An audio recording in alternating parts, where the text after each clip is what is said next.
Sorry, वो class में अब हम दूसरे पार्ट में पहुंच गए हैं। चूंकि वो क्लास गलती से कट गई थी, तो हम राज्य की घुमंतु अर्धघुमंतु में विमुक्त जनजातियों में पारधी के विषय में सारा पढ़ लिए थे। अब हम लोग पहुंचेंगे कहाँ? बंजारा में। तो एक बार पारधी का पूरा रिवीजन करवा देते हैं, क्या क्या था। ठीक है, तो पारधी में क्या क्या था, एक मिनट। पारधी में पारधी जनजाति, सबसे पहले पारधी शब्द का पारस शब्द से बना है, मराठी शब्द है जिसका अर्थ क्या होता है? शिकार। आखेट, आखेट, और आखेट का मतलब क्या होता है? शिकार करना। ठीक है, तो पारधी किस शब्द से बना है? पारद शब्द से बना है, जिसका अर्थ है आखेट या शिकार करना। यह एक आखेटक जनजाति है जो बंदरों का शिकार कर उनका मांस खाती है। तो आखेट इनके शब्द का अर्थ है, आखेट का मतलब शिकार। ये है तो ये नर्मदापुरम, मतलब कहाँ का पाई जाती है? नर्मदापुरम, बैतूल, नर्मदापुरम, बैतूल, बैतूल, सीहोर,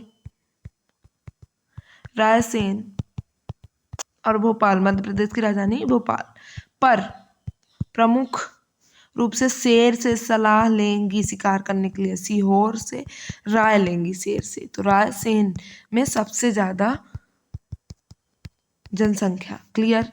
फिर उसका टाइप्स तो बताने की जरूरत नहीं है, उसमें सिर्फ एक याद कर लीजिएगा कि जैसे एक भील पारधी होता है, क्योंकि कंफ्यूजन न हो जाए, क्योंकि भील अलग से जनजाति भी है एक।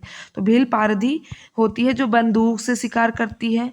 तो भील मील, दूर मील तक जाएगी बंदूक, बंदूक से शिकार। ठीक है, और याद कर लीजिएगा, मैंने कहा था पका मांस खाने से पचा या नहीं पचा। पका मांस है तो पच जाएगा, तो ऐसे पका मांस खाने से पचा। तो पका मतलब पारधी जनजाति में एक कारगार उप जनजाति है जो सिर्फ काले पक्षियों का क्या करती है? शिकार करती है।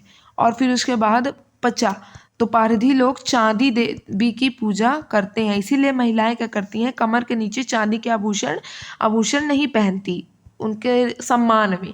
ठीक है, फिर उसके बाद महिलाओं को क्या है कि वो करने की, शिकार करने की आज़ादी नहीं है, मतलब शिकार नहीं करती हैं वो लोग। फिर उसके बाद जो बहेलिया साज की सूची के अंतर्गत अनुसूचित जनजाति की बहेलिया जनजाति को भी किसके अंदर रखा गया है? पारधी के अंतर्गत ही रखा गया है। तो पारधी हो गया अपना।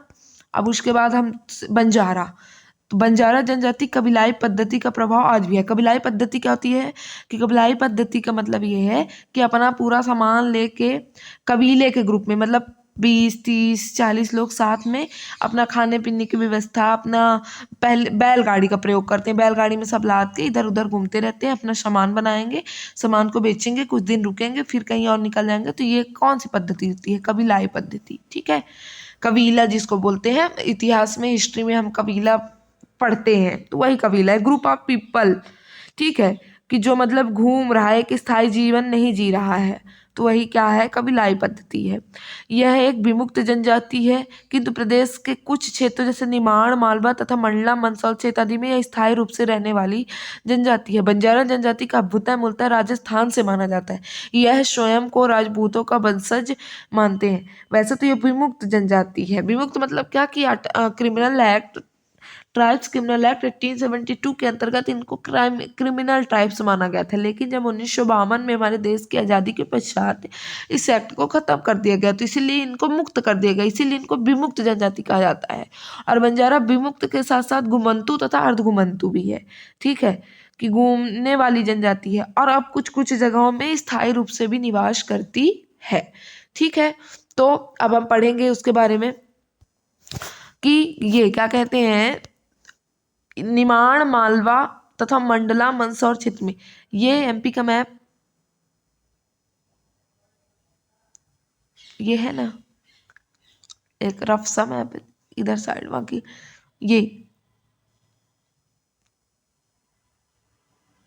ये राजस्थान आरजे। ठीक है, तो इनका उदय कहाँ से हुआ है?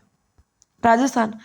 तो बंजारा लगभग इसी क्षेत्र में है ज्यादा, मध्य प्रदेश के।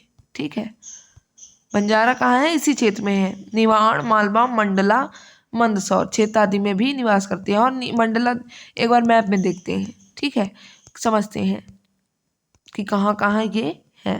तो ये तो पहले राजस्थान यहाँ पे हो गया, तो इनका ये राजपूतों के वंशज है। तो राजस्थान राजों का स्थान, राजस्थान वैसे भी राजपूतों का ही स्थान माना जाता है, राजपूतों का स्थान राजस्थान।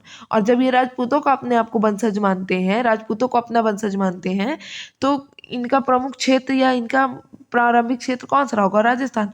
अब ये पूरा क्षेत्र कौन सा कहलाता है? मालवा, ठीक है, ये जो क्षेत्र है मालवा कहलाता है, ये वाला। ये ऊपर वाला चंबल, नीचे वाला क्या? निमाड़, ठीक है। और यहाँ भी कुछ कुछ क्षेत्रों में क्या पाई जाती है? बंजार। तो याद के रहिएगा कि कहाँ कहाँ है इनका राजस्थान में तो पूरा मंडला, इधर निमाड़ जो राजस्थान से लगे यहाँ पूरा, ठीक है, और मंडला साइड है, ठीक है। स्थायी रूप से अब ये लोग रहने लगे हैं। अब नेक्स्ट ये कंप्लीट हो गया कि मतलब ये राजपूतों के वंशज अपने आप को मानते हैं। फिर इनमें विधवा विवाह, चढ़ विवाह, अपहरण विवाह, मंगनी विवाह, राजी बाजी विवाह एवं नातरा विवाह प्रचलित है। विधवा विवाह मतलब विधवाओं का विवाह, पुनर्विवाह जिसको। फिर चढ़ विवाह मतलब इसमें चढ़ावा कुछ दिया जाता है। फिर अपहरण विवाह मतलब कन्या का अपहरण करके विवाह कर दिया जाता है। फिर मगनी विवाह, मगनी जैसे होती है उस तरह मगनी। और राजी बाजी, दोनों पक्ष राजी बाजी हैं तो वो विवाह। नातरा विवाह, तो याद के रहिएगा कि कितने विवाह इसमें प्रचलित हैं। जैसे ऐसे पूछ लेगा कि नातरा विवाह किस जनजाति में प्रसिद्ध है, तो किस जनजाति में? बंजारा जनजाति में, ठीक है। तो ऐसे ट्रिक याद करवाती हूँ। विधवा तो याद रहेगा। चढ़,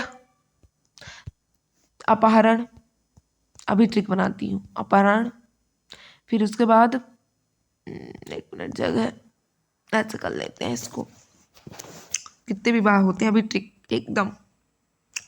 विधवा, फिर उसके बाद कौन सा है? चढ़, फिर उसके बाद कौन सा है? अपहरण, फिर उसके बाद कौन है? मगनी, उसके बाद क्या है? राजी बाजी, उसके बाद क्या है? नातरा, ठीक है। तो ये अब ट्रिक है, बिल्कुल इसको कोई सीरियस लेने की ज़रूरत नहीं है, क्योंकि अभी इतनी जनजातियां हैं, हमको 10 से 12 जनजातियों का विस्तृत अध्ययन करना है। तो सब में विवाह की प्रथा की इनकी ये इस तरह विवाह होता है, तो इस तरह में तो हम याद नहीं कर पाएंगे ना, इसलिए ट्रिक बना रहे हैं। बस ट्रिक को ट्रिक की तरह लेना है, उसमें ज़्यादा नहीं सोचना है। तो देखिए, जैसे कोई विधवा है, कोई विधवा है, उनका अपहरण कर लिया गया, ठीक है, उनका अपहरण कर लिया गया। और उनको अपहरण, जैसे बंजारा जनजाति बैलगाड़ी का प्रमुखता प्रयोग करती थी ना पहले की अपना सामान ढोने होने के लिए, तो उनको अपहरण, विधवा का अपहरण करके उनको बैलगाड़ी में चढ़ा लिया गया, बैलगाड़ी में चढ़ाकर उनका अपहरण कर लिया गया। फिर अब जब अपहरण हुआ तो मांग मांगी गई कि भाई इतना हमको मांग चाहिए, इतने लाख चाहिए, तब इनको हम छोड़ेंगे, तो मगनी। फिर जब ये मांग मांगी गई, जब उनके ये जिनको किडनैप कर दिया गया उनके घर वाले क्या हो गए? राजी हो गए। तो जब राजी हो गए तब एक मतलब जैसे किडनैपर्स का उनसे नाता बन गया, तो नातरा। तो विधवा का अपहरण हुआ, किस में चढ़कर? बैलगाड़ी में चढ़कर। फिर मांग हुई, फिर घर वाले राजी बाजी हुए, और फिर उनके बीच एक नाता, एक रिलेशन स्थापित हो गया, ठीक है, उन सब के बीच में। तो ये ट्रिक पूरे विवाह, बंजारा विवाह याद हो गए होंगे आराम से, कि विधवा का अपहरण किया गया गाड़ी में चढ़ाकर। फिर उसके बाद मगनी हुई, मांगा गया, फिर उसके घर वाले राजी बाजी हुए, फिर उसके बाद उनके बीच एक नाता जुड़ गए, या तो सारे विवाह याद। विधवा, अपहरण, चढ़, विधवा, अपहरण, चढ़, मगनी, राजी बाजी, नातरा। फिर उसके बाद बंजारा जनजाति के प्रमुख लोक नृत्य तलवार नृत्य एवं डंडा वैली पुरुष प्रेरक नृत्य है, ठीक है। यहाँ पे बंजारा जनजाति के प्रमुख लोक नृत्य तलवार नृत्य एवं डंडा वैली नृत्य है। तो याद के रहिएगा, चित्र बना देती हूँ। बंजारा,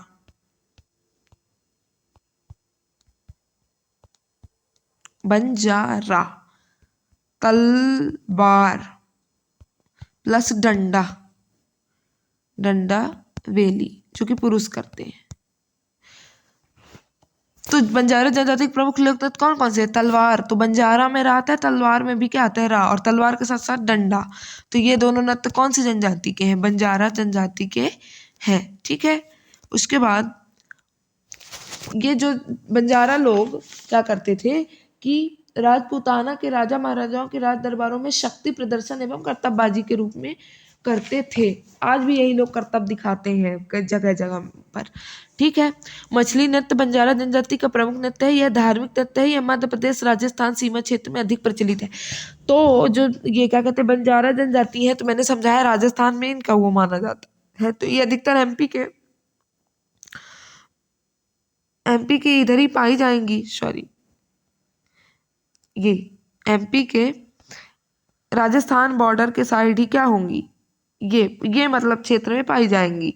तो कितने पहले नृत्य बहुत जरूरी है, नृत्य भी आ जाते हैं। तो कौन कौन सा नृत्य है? तलवार प्लस डंडावली, ये कर्तव्य दिखाने के लिए राजाओं के सामने। और एक मछली नृत्य जो है, मछली नृत्य वो किस लिए होता है? धार्मिक एक प्रकार का नृत्य है। ठीक है। मध्य प्रदेश राजस्थान सीमा में याद रहेगा। तलवार डंडावेली मछली, तलवार और डंडावेली कर्तव्य दिखाने के लिए, और मछली नृत्य क्या होता है? धार्मिक नृत्य होता है जो मध्य प्रदेश राजस्थान की सीमा पर होता है। बंजारे सिख धर्म से सर्वाधिक प्रभावित होते हैं। यह गुरु नानक देव एवं गुरु ग्रंथ साहब के अनुयायी है। इसके अतिरिक्त ये राम, कृष्ण, दुर्गा, शिव आदि देवी देवताओं की भी पूजा करते हैं। लेकिन प्रमुखता किस धर्म से संबंधित है? सिख धर्म से सर्वाधिक प्रभावित है। याद के रहेगा कि बंजारा सिख धर्म, ऐसे वैसे सिख में ये सा आता है, पर टिक के लिए वंश, किसके वंशज अपने आप को मानते हैं? राजपूतों के। तो बंजारा सिख पर उसके साथ साथ हिंदू देवी देवताओं जैसे श्री राम, श्री कृष्ण, दुर्गा, शिव, इन सब की भी ये लोग क्या करते हैं? पूजा करते हैं। अब ये क्वेश्चन बहुत बार आया है कि प्रथम कंघी के आविष्कारक कौन थे? बाल में कंघी करते हैं ना हम लोग, तो उसके आविष्कारक कौन थे विश्व में सबसे पहले? बंजारा। लाखा बंजारा झील, सागर झील मध्य प्रदेश के सागर झील में स्थित है। अब जैसे बंजाराओं ने कंघी बनाई तो उससे लाखों की कमाई हुई, तो लाखा बंजारा झील कहाँ है? सागर। और जब इन्होंने कंघी बनाई तो सागर पार करके पूरे विश्व में कंघी का प्रचलन हुआ। तो लाखा बंजारा झील कहाँ है? सागर है, सागर जिले में। विवाह में उड़द दाल का प्रयोग शुभ माना जाता है। ठीक है। हमारे बघेलखंड में भी जब विवाह होता है तो उड़द की दाल को बहुत शुभ माना जाता है। तो बंजारा जनजाति में भी उड़द दाल। फिर उसके बाद बंजारा लोगों के गांव की बसावट को टंडा कहा जाता है। टंडा का प्रधान अथवा सरदार नायक कहलाता है। जैसे हम लोग गांव जहां बंजारा लोग बसते हैं, ये जैसे ये क्षेत्र है, ठीक है, तो ये जो क्षेत्र है तो उसमें जहां ये बंजारा रहेंगे तो उस पूरे क्षेत्र को क्या कहा जाता है? टांडा। डंडावेली नृत्य करते हैं, उसी से टंडा बसावट जहाँ ये लोग रहेंगे तो उसको क्या बोलेंगे? टंडा।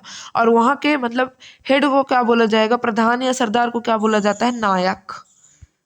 हीरो मतलब नायक। ठीक है।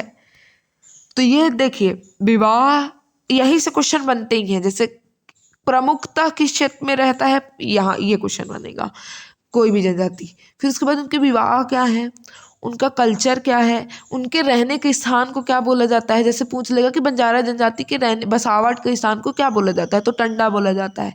ठीक है। उसी तरह उसके नायक का उस टंडा के प्रधान या सरदार को क्या बोला जाता है, तो क्या बोला जाता है? नायक बोला जाता है। बंजारा जनजाति में पटेल सरपंच का पद भी नायक संभालता है। मतलब जो भी पटेल भी मुखिया ही होता है। अभी आगे कुछ जनजातियाँ पढ़ेंगे तो जहाँ यहाँ के नायक, यहाँ के प्रधान या सरदार को, हेड को क्या बोला जाता है? नायक। वैसे ही कुछ जनजातियों में वहाँ के हेड और सरदार को क्या बोला जाता है? पटेल। तो इसीलिए लिखा गया कि बंजारा जनजाति में पटेल सरपंच का पद भी नायक संभालता है। बंजारा स्त्रियां संसार की सर्वाधिक श्रृंगार प्रिय जनजाति है। याद के रहेगा, आप लोग गूगल में जाकर डालिएगा बंजारा जनजाति, इमेजेस देखिएगा, फिर उनके गहने को देखिएगा, इतना पूरा सजा सवरा उनका पूरा, बहुत गहने पहनती हैं इसलिए, और बहुत ज़्यादा श्रृंगार। तो बंजारा स्त्रियां संसार की सर्वाधिक श्रृंगार प्रिय जनजाति है। फिर उसके बाद पहले यह जनजाति बालद लाद कर लाती थी, अर्थात बैलों पर लाद कर जीवनोपयोगी सामग्री विक्रय करती थी। अब इनका प्रमुख व्यवसाय पशुचारण है, मतलब जानवरों को चराना इनका क्या है, प्रमुख व्यवसाय है। ठीक है, पशुचारण। फिर उसके बाद वो बंजारा घुमंतु जनजाति अब पुरुष प्रधान समाज है, उसमें पारडी में भी महिला पुरुष प्रधान ही है, क्योंकि चूंकि उनको स्वीकार करने के लिए नहीं जाने दिया जाता, मतलब पुरुष प्रधान ही है। फिर उसके बाद बंजारा घुमंतु जनजाति ये बंजारी बोली बोलती है। बंजारा महिलाएं संसार के सर्वाधिक श्रृंगार प्रिय महिलाएं हैं, ये ठीक है, जो सिर पर राखड़ी या चूड़ा बांधती हैं। याद क्या रहेगा कि सिर पर कौन सी महिलाएं, की जनजाति की महिलाएं राखड़ी या चूड़ा बांधती हैं, तो हम लोग देखिए ये लोग सिर पर बांधती हैं। रक्षाबंधन में राखी हाथ पर बांधते हैं, चूड़ा भी, चूड़ी जो होती है कहाँ पहनते हैं, हाथ में पहनते हैं। तो ये कह रहे हैं कि सर्वाधिक श्रृंगार प्रिय जनजाति है, इसलिए ये राखी मतलब राखड़ी और चूड़ी बांधती है, लेकिन ये हाथ में नहीं, सिर में। फिर मई 2023 में बंजारा समुदाय के आराध्य देव श्री रूप सिंह, मतलब इनके आराध्य देव, कुल देव जिनको श्रेष्ठ देव बोला जाता है, वो कौन से हैं, रूप सिंह। तो देखिए सबसे ज्यादा श्रृंगार प्रिय जनजाति है, तो इनका रूप भी क्या होगा, बहुत सुंदर होगा, इसीलिए इनके श्री रूप सिंह जी महाराज इनके क्या आराध्य देव है। तो इनके मूर्ति का अनावरण तत्कालीन समय के मुख्यमंत्री श्री शिवराज सिंह चौहान द्वारा मेलखेड़ा जिला मंदसौर में किया गया। तो याद करेगा, माँ से मेल, माँ से मंदसौर, मेलखेड़ा मंदसौर। अब देखिए मंदसौर जो है आपको दिखा देते हैं, राजस्थान से एकदम लगा हुआ क्षेत्र है। कहाँ है मंदसौर, आप लोग अगर मैप याद होगा तो आपको सीधे सीधे आप पॉइंट, ये है मंदसौर, नीमच के नीचे क्या है, मंदसौर, राजस्थान से लगा हुआ है। ठीक है, तो यहीं पे क्या, मंदसौर के मेलच खेड़ा में इनके श्री रूप सिंह जो कि बंजारा जनजाति के आराध्य देव है, उनके मूर्ति का अनावरण श्री शिवराज सिंह चौहान ने 2023 में किया है। ठीक है, तो अभी बंजारा जनजाति भी क्या हो गई, समाप्त। फिर उसके बाद बंजारा जनजाति के बाद अब तीसरी जनजाति कौन सी है,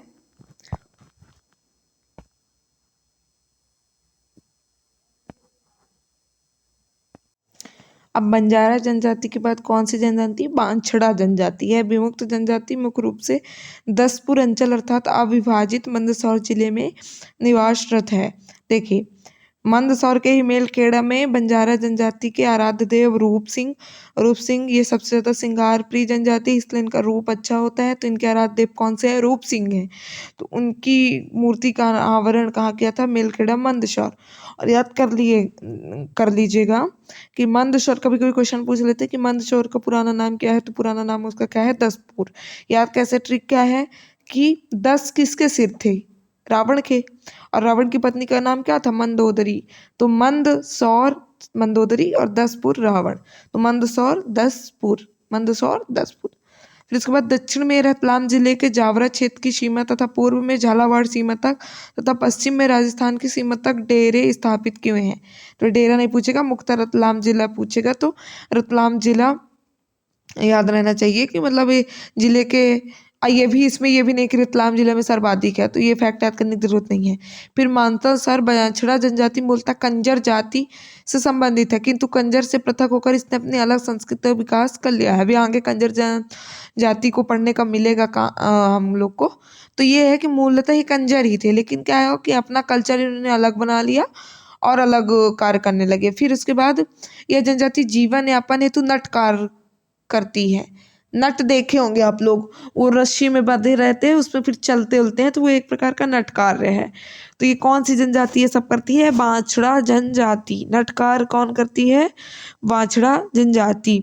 अरे जब गाय होती है उसका छोटा सा बछड़ा होता है, तो वो नाटक करता है ना, इधर उधर भागता है, तो इसीलिए याद कर लीजिएगा बछड़ा जो जनजाति है नट कार्य करती है। और ये बांस कला में निपुण है, जिस कारण लोग इन्हें बांस चढ़ा पुकारते हैं। बांछड़ा जनजाति बांस कला, बांस मतलब जो बांस का पेड़ होता है उससे टोकरी बनाना, सूप बनाना, बहुत सूपा जिसको बोलते हैं, और मतलब बहुत सारे बर्तन बनाना बांस के। तो इस कला में लोग क्या होते हैं, निपुण होते हैं, इसलिए इनको क्या बोला जाता है, बांस चढ़ा। यह जनजाति पीपल को देवता के रूप में पूजती है। ये बांस का काम, बांस को काट के उनका सब कुछ करती है, लेकिन पूजती किसको है, पीपल को। पीपल को ऐसे भी पूजा जाता है। फिर एक कालबेलिया जनजाति, यह मूलतः राजस्थान में पाई जाने वाली विमुक्त जनजाति है जिसकी बसाहट मध्य प्रदेश के पश्चिमी क्षेत्र में है, मुख्यतः राजस्थान की सीमा में लगे समीपवर्ती क्षेत्र। तो देखिए पारदी, बंजारा, ठीक है, बांछड़ा, कालबेलिया, अभी हमने यहाँ तक पढ़ा है, तो लगभग ये राजस्थान से लगे हुए क्षेत्र में ही ये सारी जनजातियां निवास करती हैं, ठीक है। कालबेलिया जाति वंश के संस्थापक गुरु कानिफ नाथ हैं। तो कालबेलिया से का और का, तो कालबेलिया कानिफनाथ, कालबेलिया कानिफनाथ, कालबेलिया कानिफनाथ, ठीक है, याद हो गया। कालबेलिया क्या, कानिफनाथ। फिर इस जनजाति के लोग भुजाओं में रुद्राक्ष धारण करते हैं और भगवान शिव के समान स्वरूप धारण करते हैं। बहुत इंपॉर्टेंट है कि ऐसी कौन सी जनजाति है जो भुजाओं में रुद्राक्ष धारण करती है और भगवान शिव के समान स्वरूप धारण करते हैं। तो कालबेलिया, भगवान शिव को कालों के काल महाकाल बोला जाता है ना, बस उसी से याद कर लीजिएगा। कालबेलिया भगवान शिव की तरह रुद्राक्ष धारण करते हैं और उन्हीं की तरह रूप। इसी कारण यह जनजाति सांपों का पालन पोषण करने वाली व सर्पदंश का उपचार करने वाली जनजाति के रूप में प्रसिद्ध है। बहुत एकदम ट्रिक, पहला ट्रिक क्या, सबसे पहले तो विमुक्त है, फिर संस्थापक कालबेलिया और कानिफनाथ हो गए, फिर उसके बाद रुद्राक्ष, क्योंकि कालों के काल महाकाल कालबेलिया में ही आ रहा है, कालबेलिया शब्द में ही, फिर रुद्राक्ष धारण करते हैं और भगवान शंकर के समान स्वरूप, जैसे शंकर भगवान के गले में सर्प है उसी तरह ये लोग भी क्या करते हैं, सांपों का पालन पोषण करते हैं। और उसके बाद जब पालन पोषण करते हैं तो उनको अलग अलग तरह के सांपों के जहर और उसके उपचार के बारे में भी पता रहता है, इसलिए सांप के जहर के उपचार के लिए भी ये जनजाति प्रसिद्ध है। कालबेलिया नृत्य, अब कालबेलिया जनजाति कौन सा नृत्य करती है, कालबेलिया नृत्य। तो ये तो नहीं पूछेगा भाई कि कालबेलिया जनजाति कौन सा नृत्य, कालबेलिया नृत्य किस जनजाति से संबंधित है, ऐसा तो सीधे इसमें ये पूछ सकता है कि कब कालबेलिया नृत्य को यूनेस्को की विश्व धरोहर सूची में अमूर्त सांस्कृतिक विरासत के रूप में शामिल किया गया है। तो 2010, 22 जून 2011 की डेट किस लिए है कि विमुक्त अर्धघुमंतु घुमंतु जनजाति के लिए अलग से विभाग या मंत्रालय बनाया गया 22 जून 2011 को। और कालबेलिया नृत्य को 2010 में यूनेस्को की विश्व धरोहर सूची में, विश्व विरासत सूची में इसको सांस्कृतिक अमूर्त धरोहर में शामिल किया गया है। फिर उसके बाद हस्तशिल्प के लिए भी, जैसे यह जनजाति विश्व भर में हस्तशिल्प गुड़िया जो कपड़ों की बनती है वह वस्त्र बनाने के लिए प्रसिद्ध है। इसके अलावा यह मन का आभूषण या सुरमा बनाने के लिए भी प्रसिद्ध है। तो कालबेलिया, सुरमा मतलब क्या होता है, काजल का ही एक रूप है सुरमा। तो सुरमा किस कलर का होता है, काला। तो क्या क्या ये बनाएगी, मन का और सुरमा बनाने के लिए प्रसिद्ध है, और गुदड़ी हस्तशिल्प वो वस्त्र बनाने के लिए भी प्रसिद्ध है। फिर उसके बाद कौन सी है, कंजर जनजाति। तो कंजर जनजाति कौन सी जनजाति, कंजर शब्द की उत्पत्ति संस्कृत भाषा के शब्द कानन और चर से हुआ है। कानन का मतलब क्या होता है, जंगल होता है। जब आप लोग बचपन में पर्यायवाची शब्द पढ़ते रहे होंगे तो कानन शब्द पढ़ने को मिलता रहा होगा। कानन का अर्थ क्या होता था, जंगल, ठीक है। तो कंजर कानन प्लस चर शब्द से बना है जिसका अर्थ है जंगल में विचरण करने वाला, मतलब जंगलों में घूमने वाला क्या कहलाया, कंजर कहलाया, ठीक है।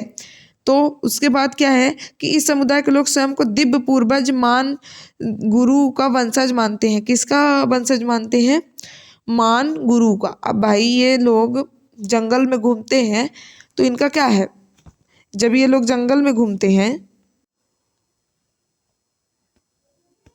भाई जंगल में घूमेंगे तो इनका मान क्या होगा, कम होगा। तो इस समुदाय के लोग स्वयं को दिव्य पूर्वज मान गुरु का वंशज मानते हैं। किसका वंशज मानते हैं, मान गुरु का, ठीक है। यह मूल रूप से भारत और पाकिस्तान में पाई जाने वाली विमुक्त जनजाति है। याद रखिएगा कि कंजर भारत और पाकिस्तान दोनों में पाए जाते हैं। भारत में इस जनजाति के प्रमुख क्षेत्र हैं दिल्ली, यूपी, पंजाब, राजस्थान, मध्य प्रदेश के उत्तर पूर्वी क्षेत्र जो उत्तर प्रदेश की सीमा से लगे हुए हैं, तथा मध्य प्रदेश के पश्चिमी क्षेत्र जो राजस्थान की सीमा में लगे हुए हैं। तो याद कर लीजिएगा ये पूरा उत्तर प्रदेश, पंजाब, राजस्थान, मध्य प्रदेश में पाए जाते हैं। इनकी प्रमुख भाषा या बोली कौन सी है, कंजरी, कंजर की कंजरी, ठीक है। और ये क्या कहते हैं, इसके साथ ही लोग हिंदी, राजस्थानी, भोजपुरी, उर्दू, पंजाबी भाषा बोलते हैं, जिन्हें नरसी पारसी कहा जाता है। भाई पाकिस्तान से आए हैं तो नरसी पारसी, पा से पाकिस्तान और पर से वो पारसी। पर ये लोग देखिए हिंदी भी बोल लेते हैं, राजस्थान के क्षेत्रों में है तो राजस्थानी भी, यूपी साइड है तो भोजपुरी भी, पाकिस्तान के हैं तो उर्दू भी, और पंजाब में रहते हैं तो पंजाबी भी। तो लगभग ये भाषाएं बोल लेते हैं। और जी इन भाषाओं के लोग क्या बोलते हैं, नरसी पारसी। यह खाने के लिए शिकार करने वाली जनजाति है जो पशुपालन तथा कृषि कार्य भी करते हैं। यह संभवतः कंजर द्रविड़ मूल की एक घुमक्कड़ कबीलाई जनजाति है। तो इनका मूल क्या है, द्रविड़, मतलब साउथ द्रविड़ियन सोसाइटी से संबंधित है। इन जनजाति की महिलाओं द्वारा चक्राकार नृत्य किया जाता है। तो कंजर जनजाति की महिलाओं द्वारा कैसा नृत्य किया, चक्र बनाकर एक प्रकार का नृत्य किया जाता है। तो ऐसा मैं लिख दे रही, तो आप लोग को जब मान लीजिए पेपर में आ गया चक्राकार, जैसे ये चक्राकार, ये महिलाएं हैं मान लीजिए 1 2, ये ऐसे चक्र की तरह घूम घूम के क्या करेंगी, नृत्य।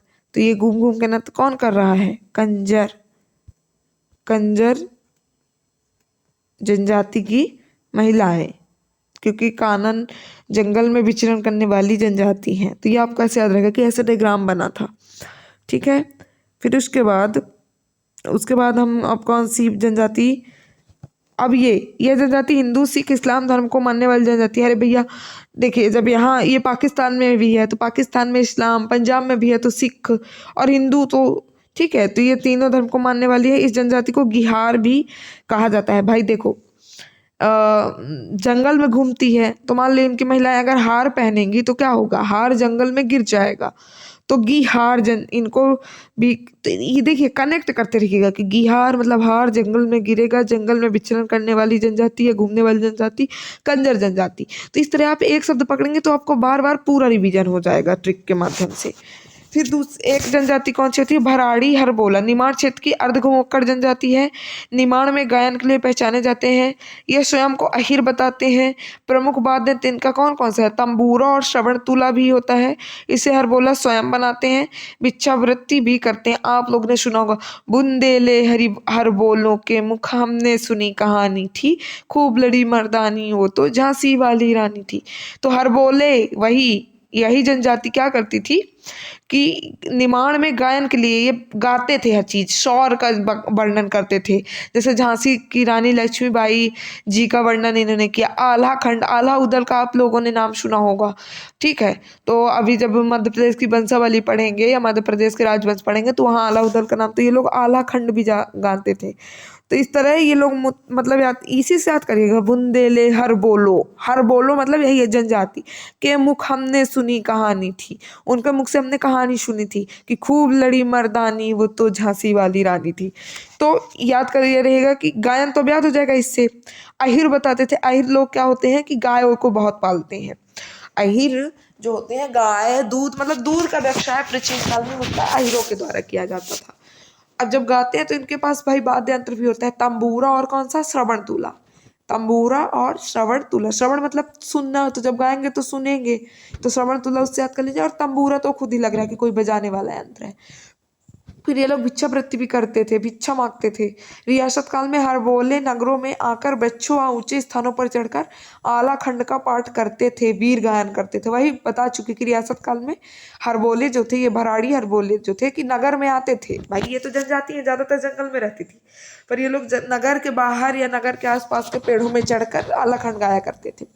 फिर धनगर, यह एक घुमंतू चरवाहा जनजाति है। यह मध्य प्रदेश के सागर जिले में निवास करती है। तो सागर में गर और धनगर में भी गर। तो धनगर कहाँ की जनजाति है, सागर की। खंडोबा इस जनजाति के लोकप्रिय संरक्षक देवता है। खंडोबा धनगर बहुत, देखिए जिसके पास बहुत ज्यादा धन होता है तो धीरे धीरे उसका धन, अगर वो अच्छे से उस धन का उपयोग नहीं करता है तो धीरे धीरे वो खंड में बट जाता है। तो ऐसे याद कर लीजिएगा कि धनगर, खंडोबा धनगर जनजाति के जो लोकप्रिय संरक्षक देवता कौन है, खंडोबा। फिर लोहार पिट्टा, जो लोहार होते हैं लोहे का काम करते हैं। लोहार पिट्टा नाम से ही पता है कि लोहे को पीटने का काम। इनको क्या बोला जाता है, लोहगड़िया। तो यह जनजाति मध्य प्रदेश के पन्ना, सतना, छतरपुर, सागर क्षेत्र में निवास करती है। बिल्कुल याद करिए रहिएगा कि कहाँ निवास करती है, पन्ना, सतना, छतरपुर, सागर। इस जनजाति की कला संस्कृति कहाँ कहाँ, लोहार, कहाँ, पन्ना, सतना, छतरपुर, सागर। पन्ना, सतना, छतरपुर, सागर। ठीक, पन्ना, सतना, छतरपुर, सागर। इस जनजाति की कला संस्कृति, संस्कार, रीति रिवाज, वेशभूषा, खान पान राजस्थानी परिवेश से, अभी आप लोगों ने जितनी देखे लगभग राजस्थानी परिवेश में ही। लोहार पिट्टा जनजाति का प्राचीन काल से प्रमुख विषय तलवार, कटारी, ढाल आदि बनाना, लोहे का वही सब।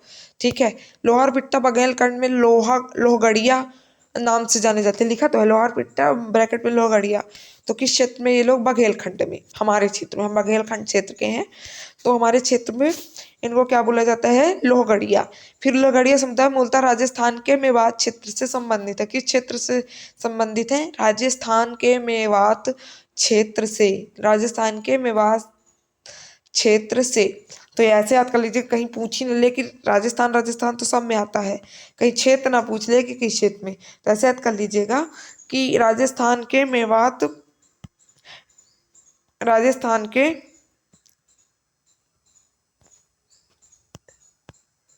राजस्थान के मेवात क्षेत्र में इनका है। तो मेला याद कर लीजिएगा, कैसे कि राजस्थान तो सब में कॉमन है, मेवात से क्या, अब भाई मेवाड़ ऑप्शन में ऐसे नहीं, मेवात देगा, वही मेवाड़ ही है, लगता है मेवात।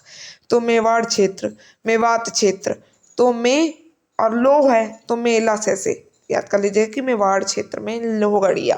फिर उसके बाद यह जनजाति राजस्थान, मध्य प्रदेश, उत्तर प्रदेश में पाई जाती है। यह मध्य प्रदेश में घुमक्कड़ जनजाति वर्ग में आती है। अपने समाज में ही दूध को बचाकर विवाह का प्रचलन इस जनजाति में पाया जाता है। मतलब जो विवाह करेंगे तो अपने ही समाज में करेंगे, ठीक है, दूसरे उसमें नहीं करेंगे, पर दूध को बचा के, दूध को बचाने का मतलब ये है कि एक दूध लौटावा विवाह होता है। दूध लौटावा कि मतलब बुआ, जैसे बहन की लड़की और भाई का लड़का या बेटा, इनकी शादी होती है, या कि बहन का बेटा भाई की लड़की। तो इस प्रकार के क्या होते हैं, इनको कौन सा अपने ही रिश्ते में शादी करना, ये कौन सा होता है, दूध लौटावा। और मुख्यतः यही दूध लौटावा, क्योंकि ये तो भाई बहन है, ठीक है, भाई बहन है, तो एक ही माता के पुत्र पुत्री हैं। तो ये बेटा बेटी को मतलब बेटी लेकर या वो बेटी देकर ये दूध लौटावा विवाह करते हैं। दूध एक प्रकार से ये माना जाता है कि हम दूध लौटा रहे हैं, ठीक है। लेकिन इन लोग क्या करते हैं, लोहार पिट्टा क्या करते हैं कि दूध लौटावा विवाह नहीं करते हैं, करते अपने समाज में ही, लेकिन इन दूध को बचाकर, मतलब यही इस तरह के दूध वाले संबंध जो होते हैं तो उनको बचाकर। फिर कबूतरा, यह मध्य प्रदेश के बुंदेलखंड क्षेत्र में कुछ इलाकों में बसी विमुक्त खानाबदोश जनजाति है, बहुत पिछड़ी, खानाबदोश का मतलब बहुत ही पिछड़ी। फिर इस जनजाति के लोग गुनिया वीर देवता की पूजा करते हैं। कबूतर है, देखने में बहुत ही कई गुना सुंदर लगता है, तो कबूतरा गुनिया वीर देवता की पूजा करते हैं। कबूतरा समुदाय पुरुष प्रधान होता है, अभी लगभग सभी पुरुष प्रधान ही थे। यह जनजाति सामूहिक रूप में न बसकर फैले हुए रूप में बसती है। तो लगभग जनजातियां सामूहिक रूप में बसती हैं, लेकिन यह ऐसी जनजाति है कि जो सामूहिक रूप में न बसकर फैले हुए रूप में बसती है। तो बस ऐसे थोड़ा सा दिमाग में बैठाए रहिएगा। फिर कबूतरा समाज की कबूतरी महिलाएं शराब बनाने और बेचने का काम करती हैं। याद करिए रहिएगा कि कबूतरी महिलाएं शराब बनाने और बेचने का काम करती हैं। कबूतरी महिलाएं शराब बनाने एवं बेचने का काम करती हैं, ठीक है। फिर उसके बाद कबूतरा समाज के पुरुष आदिकाल से चोरी डकैती जैसे आपराधिक कार्यों में संलग्न है। इस समाज में मृत्यु के समय करुण मरसिये गाए जाते हैं, ठीक है। ये कबूतर गुनिया वीर देवता का एक गुना सुंदर तो होता है, लेकिन जब इनके समाज में कोई मर जाता है तो करुण मतलब क्या, दया, ठीक है। तो कबूतरा करुण मरसिया, तो पूछ लेता है कि करुण मरसिया किस जनजाति से संबंधित है। तो याद क्या रहेगा, करुण मरसिया, करुण मतलब वेदना, दुख, कष्ट, मृत्यु में यही होता है। तो कबूतरा जनजाति से। ठीक है, करुण मर्षीय कबूतरा जनजाति। करुण मर्षीय किससे संबंधित है? कबूतरा जनजाति। ठीक, उसके बाद इस समाज में सती होना प्रचलन में था। सती प्रथा का भी प्रचलन इस समाज में था। कबूतरा समाज में सती प्रथा का प्रचलन था। तो कई गुनिया वीर देवता, पुरुष प्रधान, सामूहिक रूप से निवास कर अलग अलग शराब बनाने, कबूतरी महिलाएं शराब बनाने और बेचने का काम करती थी। पुरुष आदि चोरी डकैती का काम करते थे। और वो क्या कहते हैं, इस समाज में मृत्यु के समय करुण मर्षीय गाए जाते हैं। सती होने का भी प्रचलन था। अब कल्याणकारी योजना है, राज्य छात्रवृत्ति योजना, इनके लिए घुमंतु जनजाति संबंधित। इस योजना के अंतर्गत कक्षा 1 से 10 तक छात्र एवं छात्राओं को निम्नानुसार वार्षिक 10 माह हेतु छात्रवृत्ति प्रदान की जाती है। जैसे 1 से 5 तक के लिए 150 छात्र छात्रा दोनों के लिए। फिर ये पढ़ने की कोई जरूरत नहीं है, इस तरह नहीं पूछेगा।